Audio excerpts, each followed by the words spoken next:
प्यारे बच्चों, आज हम कक्षा 7 हिंदी बसंत भाग 2 के पहला चैप्टर, जिसमें एक प्यारी सी कविता है, हम पंछी उन्मुक्त गगन के।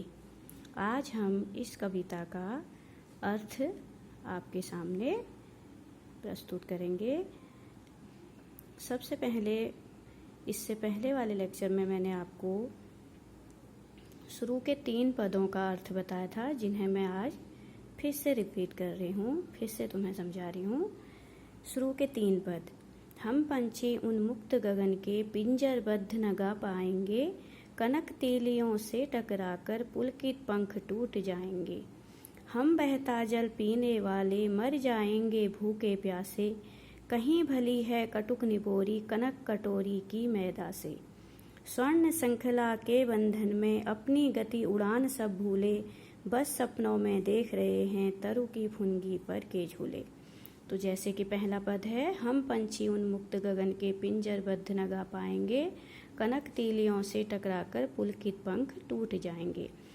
इस कविता हम पंछी उन्मुक्त गगन के रचयिता जो हैं श्री शिव मंगल सिंह सुमन हैं। ठीक है, ये कविता के रचयिता श्री शिव मंगल सिंह सुमन हैं। कवि ने पंछी के माध्यम से मनुष्य जीवन में स्वतंत्रता के महत्व को दर्शाया है। कविता में पंछी अपनी व्यथा का वर्णन करते हुए कहते हैं कि हम पंछी स्वतंत्र आकाश में उड़ने वाले हैं। उन्मुक्त गगन में स्वतंत्र आकाश। पिंजरबद्ध न गा पाएंगे, मतलब पिंजड़े में बंद होकर के हम अपनी नैसर्गिक गाने का अर्थ है चहचहाना। हम स्वतंत्र होकर नहीं चहचहा पाएंगे, हम अपना गाना पिंजरे में नहीं गा पाएंगे। कनक तीलियों से टकराकर पुलकित पंख टूट जाएंगे। पिंजड़ा भले ही सोने का बना हो, चाहे आप हमें सोने के पिंजड़े में ही रख दो, हमारे आकाश में उड़ने वाले पंख इससे बाहर निकलने की कोशिश में टकराकर टूट जाएंगे। हम फिर भी सोने के पिंजड़े से भी हम बाहर ही आना चाहेंगे। हम कभी नहीं चाहेंगे कि हमें सोने के पिंजड़े में बंद कर दिया जाए तो हम खुश हों। हम उससे भी बाहर निकलने के लिए अपने पंखों को घायल कर देंगे। इस कविता के माध्यम से कवि कहना चाहते हैं कि मनुष्य को चाहे कितनी भी सुख सुविधाएं दे दी जाएं, लेकिन तब भी वह अगर स्वतंत्र नहीं है तो कभी खुश नहीं होगा। तो स्वतंत्रता का महत्व बहुत अधिक है। आगे है, हम बहता जल पीने वाले, मर जाएंगे भूखे प्यासे, कहीं भली है कटुक निबोरी, कनक कटोरी की मैदा से। पंछी कहते हैं कि हम बहता हुआ पानी अर्थात नदियों का पानी पीने वाले हैं। हमारे लिए सोने की कटोरी में रखी हुई मैदा से कहीं भली नीम की कड़वी निबोरी है। कटुक निबोरी का अर्थ है कड़वी नीम की निबोरी। कनक कटोरी, कनक माने सोना, सोने की कटोरी में रखे हुए मैदे से कई बेहतर हमारे लिए है कड़वी नीम की निबोरी।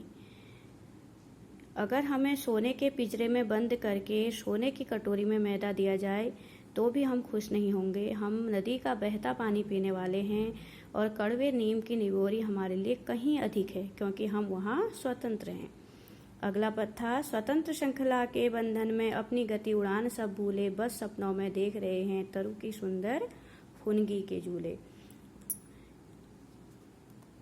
पंछी कह रहे हैं कि हमें भूखे प्यासे मर जाना पसंद है, लेकिन पिंजड़े में गुलामी का जीवन जीना पसंद नहीं है। ठीक है, पंछी कह रहे हैं मर जाएंगे भूखे प्यासे, मतलब हमें भूखे प्यासे मर जाना पसंद है, ना कि पिंजड़े में गुलामी का जीवन जीना।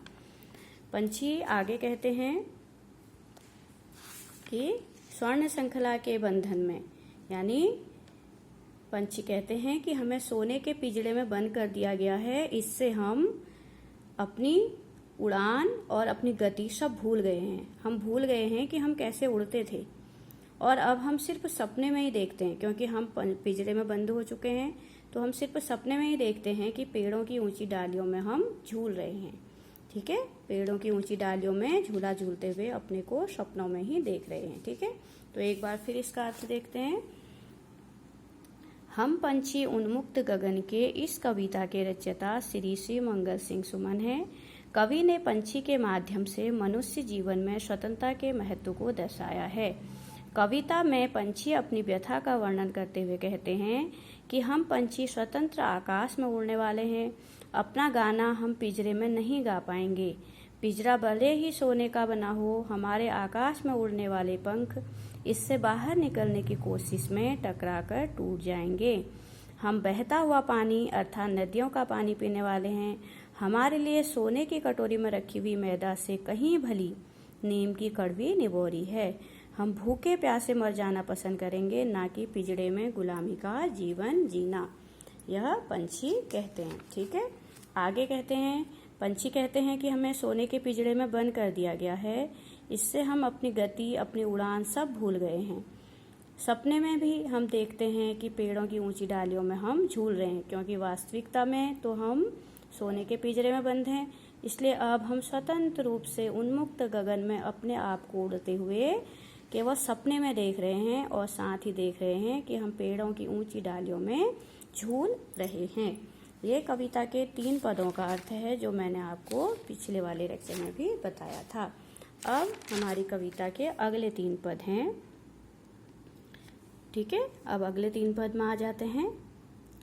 ऐसे थे अरमान की उड़ते नील गगन की सीमा पाने, लाल किरण सी चोंच खोलकर चुगते तारक अनार के दाने। ठीक है, इस कविता का 14 पद है। ऐसे थे अरमान की उड़ते नील गगन की सीमा पाने, लाल किरण सी चोंच खोल चुगते तारक अनार के दाने। होती सीमाहीन क्षितिज से इन पंखों की होड़ा होड़ी, या तो क्षितिज मिलन बन जाता या तंती सांसों की डोरी। नीड़ न दो चाहे टहनी का, आश्रय छिन्न भिन्न कर डालो, लेकिन पंख दिए हैं तो आकुल उड़ान में विघ्न न डालो। तो यह 4था पद कविता का इस प्रकार है कि ऐसे पंछी कहते हैं, ऐसे थे अरमान की उड़ते नील गगन की सीमा पाने, लाल किरण सी चोंच खोल कर चुगते तारक अनार के दाने। पिंजड़ों में कैद में आने से पहले हम सोचते थे कि नीले आसमान की सीमा को हम नाप लेंगे। क्या करते, हम इतना ऊंचा उड़ते कि नीले आकाश को छू लेते। ऐसे थे अरमान की उड़ते नील गगन की सीमा पाने। पिंजड़ों में कैद में जब हम नहीं थे, जब हम पिंजरे की कैद में नहीं थे, तो हम ये सोचते थे कि नीले आसमान की सीमा को नाप लेंगे और अपनी सूरज की जैसी लाल चोंच से तारों को, जो कि अनार के दाने जैसे हैं, तारों को पंछी अनार के दाने जैसे कहते हैं, उन्हें चुग लेते। यह सब मात्र कल्पना है, क्योंकि हम अब पिंजरों में बंधन में कैद हैं। तो पंछी कहते हैं कि जब हम पिंजरे में नहीं थे तो हमारे अरमान थे कि हम इस तरीके से उड़ते कि नीले गगन की सीमा को छू लेते, यानी कि हम इतना ऊंची उड़ान भरते कि नीले गगन को छू लेते और अपनी लाल चोंच को, जो कि सूरज की तरह है, लाल किरण सी चोंच खोलकर चुगते तारक अनार के दाने, और तारे जो कि हमारे को अनार के दाने जैसे लगते हैं उन्हें चुगते। ठीक है, तारों को जो अनार के दाने जैसे हैं उन्हें चुग लेते। लेकिन अब यह सब मात्र कल्पना है, क्योंकि हम पिंजरों के बंधन में कैद हैं। अगली 4 लाइन है, होती सीमाहीन क्षितिज से इन पंखों की होड़ा होड़ी, या तो क्षितिज मिलन बन जाता या तंती सांसों की डोरी। कविता में पंछी कहते हैं कि यदि हम आज़ाद होते, आज हम आज़ाद होते और मनुष्य ने हमें पिंजरे में बंद नहीं किया होता, तो सीमाहीन आकाश में सीमा को पार कर लेते। हम इस आकाश, सीमाहीन आकाश, जहाँ पर अंत में हम क्षितिज को देखते हैं, वहाँ तक हम उड़ते और आकाश की सीमा को पार कर लेते। हमारे पंखों की उड़ान से आकाश और क्षितिज की प्रतिस्पर्धा होती। कहने का मतलब है, हम तब तक उड़ते जाते जब तक कि हम क्षितिज तक नहीं पहुंच जाते। ठीक है, और क्षितिज और आकाश की प्रतिस्पर्धा होती, आपस में प्रतियोगिता होती, और अंत में वो कहते हैं या तो क्षितिज मिलन बन जाता, या तो इस प्रतिस्पर्धा में हम आकाश की ऊंचाइयों को माप लेते, या फिर हमारे प्राण पखेरु उड़ जाते, या हम मर जाते। या तंती सांसों की डोरी मतलब या हम मर जाते या फिर हम क्षितिज तक उड़ के ही आते। आगे पंछी कहते हैं, नीड़ न दो चाहे टहनी का, आश्रय छिन्न भिन्न कर डालो, लेकिन पंख दिए हैं तो आकुल उड़ान में विघ्न न डालो। पंछी कहते हैं कि हमें भले ही रहने का स्थान ना दो, नीड़ न दो, चाहे टहनी यानी टहनी में रहने के लिए आश्रय ना दो, हमारे घोंसलों को भी नष्ट भ्रष्ट कर डालो, आश्रय छिन्न भिन्न कर डालो। आश्रय क्या होता है पंछी का? घोंसला। घोंसले को भी नष्ट कर डालो, लेकिन हम पंछी हैं लेकिन पंख दिए हैं, यानी कि हम अगर पंछी हैं, प्रकृति ने हमें पंख दिए हैं, तो हमारी उड़ना ही हमारा काम है और हमारे नैसर्गिक अधिकार यानी कि उड़ने में हमारे बंधन मत डालो और इसमें विघ्न न डालो। ठीक है, हमें प्रकृति ने पंख दिए हैं, इसलिए हम उड़ने को व्याकुल हैं।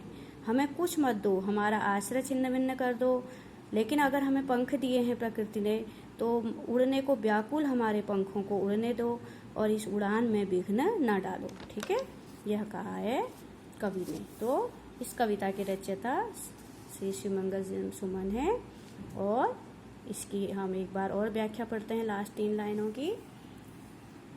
क्या कहते हैं?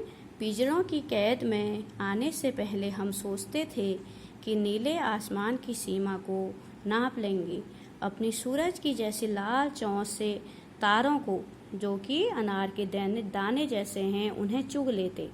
यह सब मात्र कल्पना है, क्योंकि हम पिंजरों के बंधन में कैद हैं। पंछी कहते हैं कि पिंजरों की कैद में आने से पहले हम सोचते थे कि हम नीले आसमान की सीमा को नाप लेंगे, अपनी सूरज की जैसी लाल चोंच से तारों को, जो कि अनार के दाने जैसे हैं, उन्हें चुग लेते। यह सब अब मात्र कल्पना है, क्योंकि हम पिंजरों में बंद हैं।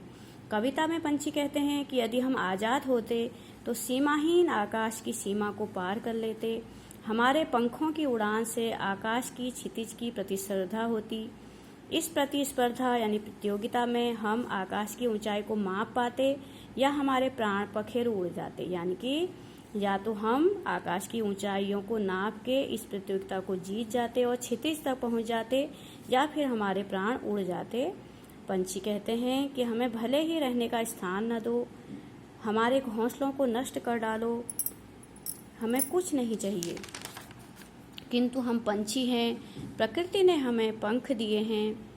ठीक है, उड़ना ही हमारा काम है, अतः हमारे नैसर्गिक अधिकार अर्थात उड़ने में बंधन मत बांधो, इसमें विघ्न न डालो। इस प्रकार यह कविता हम पंछी उन्मुक्त गगन के पंछी के माध्यम से कवि ने मनुष्य को स्वतंत्रता का महत्व बताया है। उसने बताया है कि कीमती से कीमती चीज़ हमें मिल जाए, सारे आराम हमें मिल जाए, सारे सुख सुविधाएं हमें मिल जाए, लेकिन फिर भी अगर हम परतंत्र हैं, गुलाम हैं, तो वह जीवन बहुत बदतर है। और अगर उससे बढ़िया जीवन वो है, चाहे हमारे पास सुख सुविधा ना हो लेकिन हम स्वतंत्र हों, तो वह जीवन लाख गुना अच्छा है, यह कवि कहना चाहते हैं।